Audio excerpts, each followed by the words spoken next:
Jamaah yang dimuliakan Allah Subhanahu wa taala, ada seorang ulama besar yang bernama Al-Imam Ali Ad-Daqqaq rahimahullah.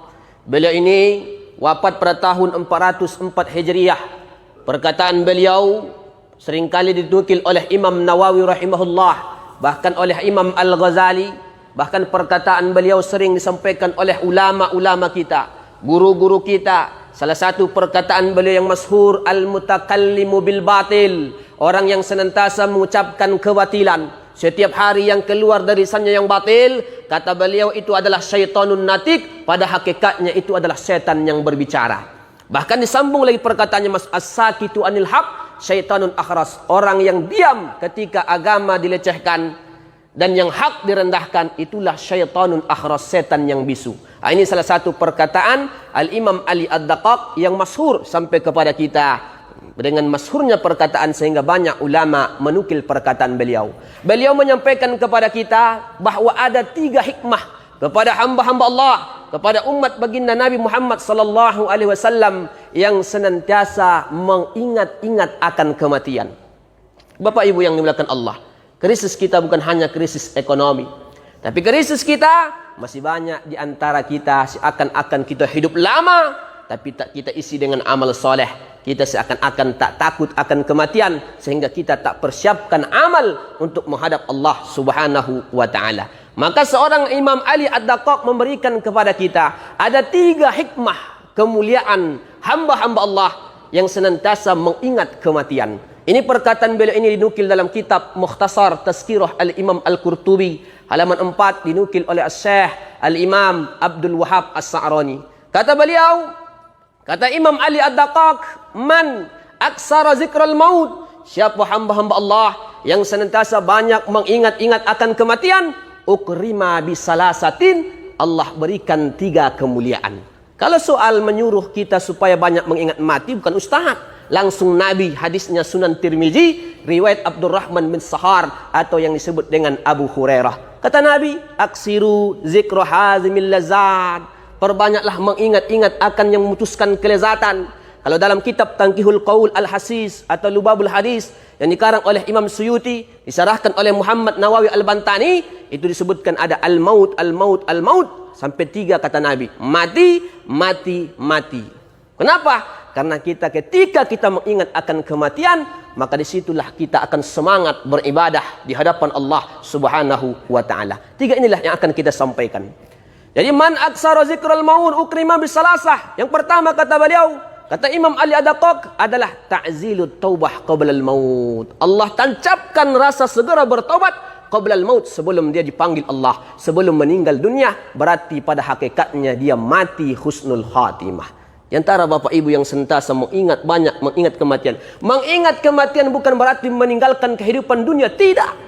Tapi kita jadikan itu kehidupan dunia, zuhrupud dunia, kemewahan dunia, itu hanya sarana kita, motor kita untuk menghadap Allah Subhanahu wa ta'ala.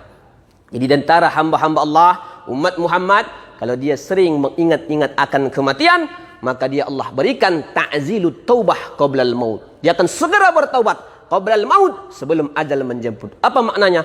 Pastinya dia mati husnul khatimah. Kita berdoa kepada Allah setiap hari, Allahumma khtim lana bi husnul khatimah. Ya Allah, matikan aku dalam keadaan husnul khatimah. Maka di antara menempatkan husnul khatimah, mari kita senantiasa banyak mengingat-ingat akan kematian. Karena bagi orang beriman, kematian bukanlah suatu yang menakutkan.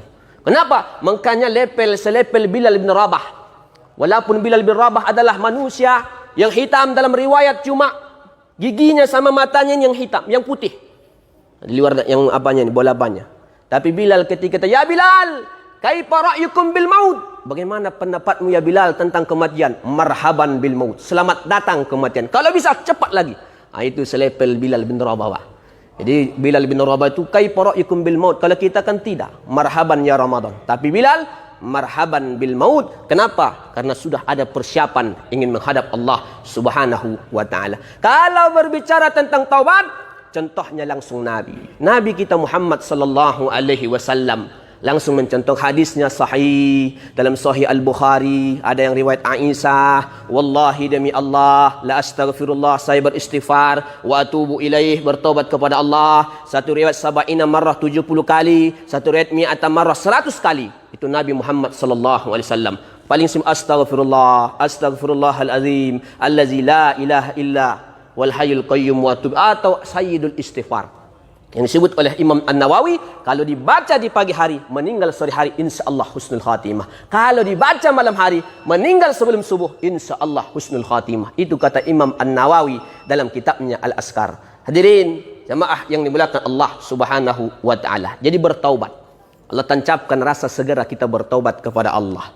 Kenapa? Karena orang yang bertaubat tidak mau bertaubat, inilah orang yang sombong, yang masuk dalam perangkat iblis. Disebutkan dalam kitab Syu'abul Iman yang dikarang oleh Imam Al-Baihaqi. Begitu juga dalam hadis Sahih Al-Bukhari.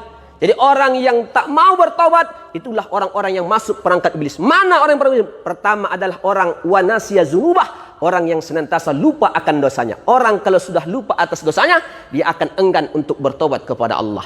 Merasa dia paling bersih, merasa paling suci. Yang kedua adalah orang yang senantiasa astaqsaru amalah, merasa banyak amalnya daripada orang lain. Makanya setan tu ketika datang setan kepada kita, menggoda kita, tak bisa kita menjadi orang jahat. Dia akan datang kepada kita, dibisikkan kepada kita seakan-akan kita orang baik, lalu kita merasa orang paling baik. Jika setan gagal menggoda kita menjadi orang jahat, maka setan akan datang dari jalan lain, menjadikan kita orang baik, tapi merasa paling baik. Nah, ini hati-hati.